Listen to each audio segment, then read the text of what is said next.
Everyone, welcome to my YouTube channel. आज की इस वीडियो के अंदर हम देखेंगे जैव विविधता एवं पोषणीय विकास। ठीक है, तो जो जैव विविधता है ना, 1980 ई ए नॉर्स व आई ई मैकमैनस द्वारा जैव विविधता सर्वप्रथम प्रयोग में किया गया। जैव विविधता जैविक विविधता का संक्षिप्त रूप है। जैव विविधता शब्द का प्रयोग वाल्टर जी रोजेन द्वारा 1985 में किया गया। जैव विविधता में पाए जाने वाले विभिन्नता, विषमता तथा पारिस्थितिक जटिलता ही जैव विविधता कहलाती है। विषुवत रेखा से उच्च अक्षांशों तथा ध्रुवों की ओर बढ़ने पर जैव विविधता में कमी होती जाती है। पर्वतीय प्रवणताओं में ऊंचाई बढ़ने के साथ साथ तापमान तथा वर्षा में कमी होती जाती है, जिसमें वनस्पतियों के प्रकार एवं संख्या में भी कमी होती ही जाती है। पर्वतों में नीचे की और क्रमशः उष्णकटिबंधीय आर्द्र वर्षा वनों से लेकर शीतोष्ण वन, टेघा, टुंड्रा वन भी पाए जाते तथा ऊपर की ओर जाने पर वनों में क्रमशः जैव विविधता कम होती जाती है। जैव विविधता संरक्षण क्षेत्रों में दिन का तापमान 18 से 32 डिग्री सेंटीग्रेड तथा वार्षिक वर्षा 150 सेंटीमीटर से ज्यादा होती है। प्रजाति विविधता किसी क्षेत्र विशेष में पाई जाने वाली जीवों, पौधे व जंतु की विभिन्न प्रजातियों की कुल संख्या उस क्षेत्र की प्रजाति की विविधता कहलाती है। प्रजाति जीवों का ऐसा समूह जिसके सदस्य दिखने में एक जैसे हो तथा प्राकृतिक परिवेश में प्रजनन कर संतान पैदा करने की क्षमता रखते हो, प्रजाति कहलाती है। आनुवांशिक विविधता एक ही प्रजाति के विभिन्न सदस्यों के बीच आनुवांशिक इकाई जीन के कारण पाई जाने वाली विभिन्नता आनुवांशिक विविधता कहलाती है। किसी प्रजाति के सदस्यों में आनुवांशिक विविधता भिन्नता जितनी अधिक होगी, उसके विलुप्त होने का खतरा भी उतना ही कम होगा, क्योंकि उसमें वातावरण के साथ अनुकूलन करने की क्षमता अधिक होगी। इसी विभिन्नता के कारण एक प्रजाति के नए सदस्य, किस्में या नस्लों का भी जन्म होता है। फिर बाद में होता है पारिस्थितिकी तंत्र विविधता। किसी क्षेत्र विशेष के समस्त जीवों, जंतु की परस्पर तथा उनके पर्यावरण के विभिन्न अजैविक घटकों में अन्य क्रियाकलापों से निर्मित तंत्र पारिस्थितिक तंत्र कहलाता है। पृथ्वी पर अनेक प्रकार के पारिस्थितिक तंत्र पाए जाते हैं, जैसे घास के मैदान, पहाड़, मरुस्थल, नम भूमि, समुद्र, नदी, घाटी, उष्णकटिबंधीय वन आदि। इन परिस्थितियों तंत्रों की अपनी भौगोलिक व पर्यावरणीय विशेषता होती है, जिसके कारण वह पाए जाने वाले जीव जंतुओं व पौधे में भिन्नता होती है। यह विभिन्नता ही पारिस्थितिक तंत्र की विविधता कहलाती है। पारिस्थितिक तंत्र विविधता के 3 भागों में वर्गीकृत किया जा सकता है। अल्फा विविधता एक ही समुदाय में, बीटा विविधता अलग अलग समुदाय में, गामा विविधता क्षेत्रीय विविधता जैसे पंचमंडी जैव मंडल आरक्षित क्षेत्र की साइट ABC का अवलोकन हुआ है। अल्फा बीटा जैव विविधता का मापन यहाँ पर ABCDEF स्पीशीज को दर्शाती है। Alpha diversity, beta diversity, alpha यानी कि एक ही के अंदर और बीटा का मतलब 2 कम्युनिटी के अंदर जो डिफरेंसेस और similarities different type kind of species which is are present. और गामा का मतलब होता है संपूर्ण एरिया या किसी एरिया के अंदर जो प्रेजेंट है, डिफरेंट टाइप की कम्युनिटी उसके अंदर प्रेजेंट। फिर वैश्विक जैव विविधता पृथ्वी भूमध्य रेखीय क्षेत्र जैसे विविधता से संपन्न क्षेत्रों में से जैसे जैसे हम भूमध्य रेखा से दूर जाते हैं, वैसे वैसे जैव विविधता कम होती जाती है। वनस्पतियों की दृष्टि से मध्यम और दक्षिण अमेरिका तथा दक्षिण पूर्वी एशिया काफी धनी है, जहाँ पृथ्वी के अधिकांश उष्णकटिबंधीय वन पाए जाते हैं। भारत की जैव विविधता भारत अपनी विशेषिक भौगोलिक स्थिति के कारण जैव विविधता से समृद्ध जैसे भारत में विश्व की कुल भूमि की मात्र 2.4% भूमि है, किंतु यहाँ पूरे विश्व की लगभग 7 से 8% जैव विविधता पाई जाती है। भारत विश्व के 12 वृहद जैव विविधता मेगा डाइवर्सिटी कंट्रीज वाले देशों में शामिल है, जैसे Mexico, Colombia, Ecuador, Peru, Brazil, Democratic Republic of Congo, Madagascar, चीन, भारत, मलेशिया, इंडोनेशिया और ऑस्ट्रेलिया। पर्यावरण एवं वन्य मंत्रालय भारत सरकार 2009 की रिपोर्ट के अनुसार भारत में पाई जाने वाली 45,968 वनस्पतीय प्रजातियों तथा 91,1364 जंतु प्रजाति की पहचान हो चुकी है। विश्व में कृषि सहयोग के हिसाब से भारत 7वें स्थान पर है। भारत में लगभग 167 प्रजातियों की खाद्य फसलें उगाई जाती हैं। यहाँ चावल की लगभग 5,000 एवं आम की 1,000 किस्में पाई जाती है। जैव विविधता के तप्त स्थल ऐसे क्षेत्र जहाँ बहुत अधिक जैव विविधता पाई जाती है, जैव विविधता तप्त स्थल कहलाते हैं। इसकी अवधारणा सबसे पहले सन 1988 में ब्रिटिश पारिस्थितिकीविद नॉर्मन मेयर्स ने प्रस्तुत की थी। वर्तमान में विश्व की कुल 36 बायोडाइवर्सिटी हॉटस्पॉट है, जिनकी कुल क्षेत्रफल पृथ्वी के भू क्षेत्रफल का 2.33% है। जिसके क्षेत्र को जैव विविधता तत्व स्थल घोषित करने के लिए 2 शर्तों का होना आवश्यक है। फर्स्ट है, उस क्षेत्र में विश्व की कुल स्थानबद्ध प्रजातियां की 0.5% से अधिक प्रजातियां उपस्थित हो। संख्या के हिसाब से उस स्थान पर कम से कम 1500 स्थानबद्ध प्रजातियां होनी चाहिए। उस क्षेत्र के मूल आवास का 70% उजड़ हो चुका है, अर्थात मानव गतिविधियों से उस क्षेत्र के अस्तित्व पर संकट मंडरा रहा हो।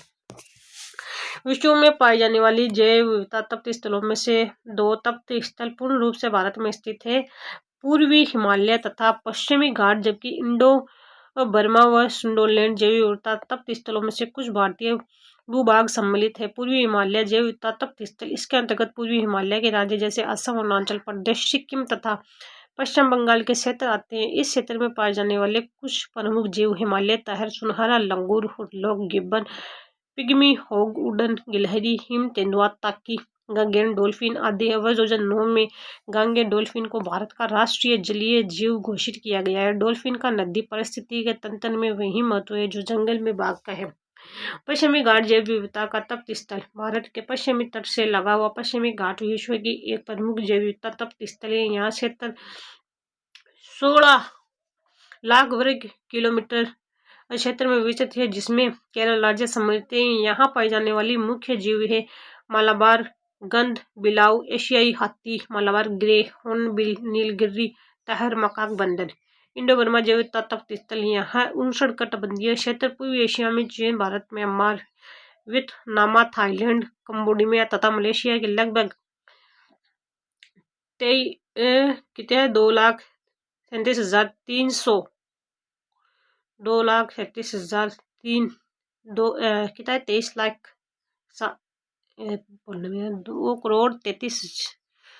23,07,03,000 वर्ग किलोमीटर क्षेत्र में विस्तृत है। सुंडालैंड, अंडमान निकोबार द्वीप का कुछ भाग इसमें शामिल है। स्थानबद्ध प्रजातियां, ऐसी प्रजातियां जो एक क्षेत्र विशेष में पाई जाती है, अर्थात जिसका वितरण या विस्तार एक सीमित क्षेत्र में होता है, स्थानबद्ध प्रजातियां कहलाती है। उदाहरण, लेमुर प्राणी मात्र मेडागास्कर द्वीप तक सीमित है। इस प्रकार का मेटासिकोया पादप केवल चीन की एक घाटी में मिलता है। नीलगिरी तहर तथा लोयन टेल मिकाक बंदर, शेर जैसे पूंछ वाला लंगूर भारत के पश्चिमी घाट में ही पाए जाते हैं, अर्थात किसी स्थान की स्थानबद्धता का यह आशय हुआ है कि वहां पाई जाने वाली ये प्रजातियां विश्व में अन्य कहीं नहीं पाई जाती। डोडा पक्षी, जो मॉरिशस ने एक द्वीप की स्थानबद्ध प्रजाति थी।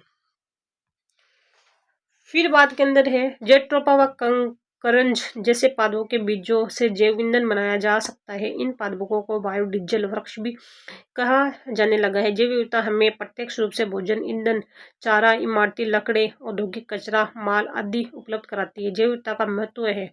औषधीय महत्व, एक अनुमान के अनुसार आजकल लगभग 40% उपलब्ध औषधियां वनस्पति से प्राप्त किया जाता है।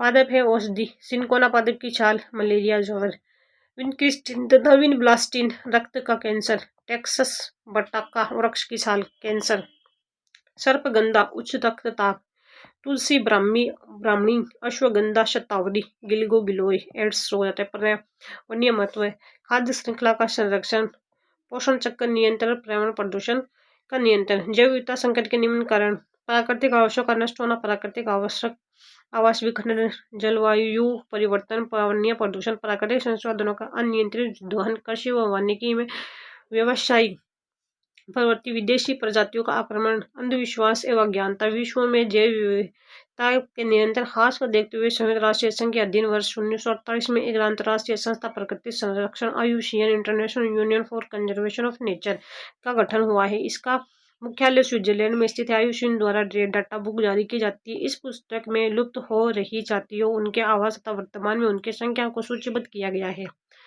फिर है एक्सटिंक्ट विलुप्त स्पीशीज, जाति के अंतिम सदस्य की समाप्ति, मृत्यु पर जब कोई शंका न रहे, वन्य रूप में विलुप्त, एक्सटिंक्ट इन द वाइल्ड, जाति के सभी सदस्यों की किसी निश्चित आवास से पूर्ण रूप से समाप्ति, गंभीर रूप से संकटग्रस्त, क्रिटिकल एंडेंजर्ड स्पीशीज, जब जाति के सभी सदस्य किसी उच्च जोखिम की वजह से एक आवास में शीघ्र ही लुप्त होने की कगार पर हो। संकटग्रस्त एंडेंजर्ड, जाति के सदस्य किसी जोखिम की वजह से भविष्य में लुप्त होने की कगार पर हो। थ्रेटन्ड, लगभग संकटग्रस्त, वर्तमान में असहज, शुद्ध हो गया। नाजुक, वल्नरेबल, जाति के आने वाले समय में समाप्त होने की आशंका, कम जोखिम लोअर रिस्क जाति जो समाप्त होने वाली जैसी प्रतीत हो।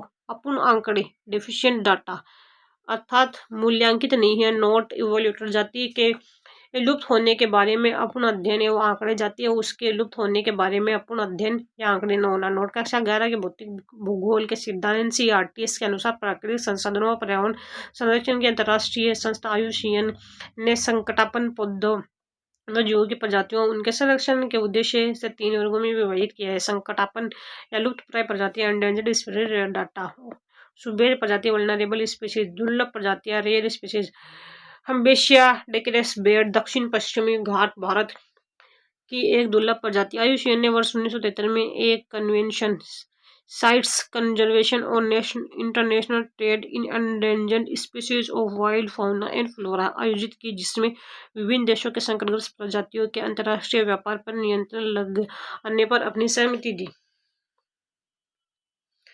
फिर बाद के अंदर है वर्ष 1992 में ब्राजील के शहर रियो डी जेनेरियो में हुए पृथ्वी सम्मेलन के दौरान जैव विविधता संधि BCBD कंजर्वेशन ऑन बायोडायवर्सिटी अस्तित्व में आई जिसे आज 193 देश स्वीकार कर चुके हैं। उस संधि के माध्यम से सभी देशों ने जैव विविधता के संरक्षण हेतु अपनी प्रतिबद्धता व्यक्त की है। 22 मई 1992 को नैरोबी में जैव विविधता का पर अभिसमय convention on biological diversity CBD को पाठ को स्वीकार किया गया। इसलिए प्रतिवर्ष 22 मई को अंतर्राष्ट्रीय जैव विविधता दिवस के रूप में मनाया जाता है। इसका उद्देश्य लोगों में जैव विविधता के महत्व के बारे में जागरूकता उत्पन्न करना है। वर्ष 2021 के जैव विविधता दिवस की थीम हम समाधान का हिस्से हैं, we are part of the solution थी। यह 2021 की थीम थी। 2020 की थीम हमारे समाधान प्रकृति में है कि निरंतरता को दर्शाते हैं। विश्व स्तर पर जैव विविधता को के आर्थिक पर्यावरणीय सामाजिक व सांस्कृतिक महत्व को देखते हुए संयुक्त राष्ट्र संघ द्वारा वर्ष 2010 को अंतर्राष्ट्रीय जैव विविधता वर्ष के रूप में मनाया गया ताकि विश्व समुदाय जैव विविधता के महत्व को समझकर इसे बनाए रखने का प्रयास करे। जैव विविधता पर अंतर्राष्ट्रीय संधि CBD के प्राप्त के प्रति भारत की प्रतिबद्धता को ध्यान में रखकर केंद्र सरकार द्वारा वर्ष 2002 में जैव विविधता एक्ट 2002 बनाया गया जिसके 3 मुख्य उद्देश्य अंकीकृत थे। जैव विविधता का संरक्षण, जैव विविधता का ऐसा उपयोग जिससे यह लंबे समय तक उपलब्ध रहे, देश के विभिन्न संसाधनों के उपयोग से होने वाले लाभों का समान वितरण ताकि यहाँ ज़्यादा लोग तक पहुँच सके। फिर इन उद्देश्यों की प्राप्ति के लिए जैव विविधता एक्ट 2002 त्रिस्तरीय संगठन का प्रावधान है। राष्ट्रीय जैव विविधता प्राधिकरण NBN नेशनल बायोडायवर्सिटी अथॉरिटी, राज्य में जैव विविधता बोर्ड स्टेट बायोडायवर्सिटी बोर्ड तथा स्थानीय स्तर पर जैव विविधता प्रबंधन समितियां बायोडायवर्सिटी मैनेजमेंट कम्युनिटीज। भारत में प्रणालियों वन जलवायु जैव विविधता कानूनों की एक ही दायरे में लाने के लिए उद्देश्य से दिनांक 2 जून 2010 को राष्ट्रीय हरित अधिकरण नेशनल ग्रीन ट्रिब्यूनल का गठन हुआ है। अब उक्त कानूनों के अंतर्गत अपील उच्च न्यायालय में नहीं वरन राष्ट्रीय हरित अधिकरण में दर्ज होगी जिससे इन विषयों से संबंधित विवादों का निपटारा तेजी से होगा। राष्ट्रीय हरित अधिकरण का मुख्यालय नई दिल्ली में बनाया गया है जबकि भोपाल, पुणे, चेन्नई व कोलकाता में क्षेत्रीय मुख्यालय है। जैव विविधता के संरक्षण के प्रकार स्वस्थानीय संरक्षण ऐसा संरक्षण जो प्राकृतिक आवास में ही मानव द्वारा प्रदत्त अनुरक्षण से किया जाता है। स्वस्थानीय इन सिचु संरक्षण कहलाते हैं। इसके तहत जीवमंडल, बायोस्फीयर रिजर्व, राष्ट्रीय उद्यान, national parks, wild life sanctuaries तथा संरक्षण रिजर्व कंजर्वेशन आदि की स्थापना की जाती है। वही स्थानीय संरक्षण जैव विविधता संरक्षण की इस विधि में संकटग्रस्त पादप व जंतु प्रजाति को उनके प्राकृतिक आवास से बाहर कृत्रिम आवास में संरक्षण प्रदान किया जाता है। इसके तहत वनस्पति प्रजातियों के संरक्षण हेतु वनस्पति के उद्यान, बीज बैंक, संवर्धन प्रयोगशाला आदि की स्थापना की जाती है। वहीं जंतुओं के संरक्षण हेतु चिड़ियाघर, एक्वेरियम आदि की स्थापना की जाती है। संकटग्रस्त पादपों व जंतुओं के जनद्रव्य अर्थात बीज, फल, पराग, बीजाणु, शुक्राणु, अंडाणु आदि का संरक्षण निम्न ताप संरक्षण विधि व मंद वृद्धि कल्चर तकनीक से किया जाता है। राष्ट्रीय उद्यान वे प्राकृतिक क्षेत्र है जहाँ पर पर्यावरण के साथ अन्य जीवों एवं प्राकृतिक अवशेषों का संरक्षण किया जाता है। इनसे पालतू पशुओं की चराई पर पूर्ण प्रतिबंध होता है। फिर बाद के अंदर आता है राष्ट्रीय उद्यान या अभ्यारण्य। काजीरंगा उद्यान जो है असम या जोरावट। फिर आता है एक सींग वाले भारतीय गेंडों रिनोसरस का आश्रय स्थल गिर उद्यान गुजरात के अंदर है, जूनागढ़ में। ठीक है। एशियाटिक शेर है। जिम कॉर्बेट उत्तराखंड नैनीताल में है। हाथिया बाघ के लिए है। फिर केवला देव गना राष्ट्रीय उद्यान राजस्थान भरतपुर में है। साइबेरियन साइरस के लिए। डेजर्ट मरू राष्ट्रीय उद्यान राजस्थान जैसलमेर बाड़मेर के अंदर है। गोडावण ग्रेट इंडियन बस्टर्ड चिंकारा काला मृग। फिर है सीता माता अभ्यारण्य राजस्थान प्रतापगढ़। उड़न गिलहरी ताल छापर अभ्यारण्य राजस्थान चूरू। कुरंजी पक्षी काला हिरण। फिर नाहरगढ़ अभ्यारण्य राजस्थान जयपुर तेंदुआ। नंदा देवी उद्यान उत्तरांचल उंचल सफेद बाघ। डचिगम जंतु विहार है Srinagar Jammu and Kashmir. Musk deer hangul Kashmir stag. Kanchenjunga राष्ट्रीय उद्यान सिक्किम रेड पांडा। वन्य जीव अभ्यारण्य जो है ये भी संरक्षित क्षेत्र है।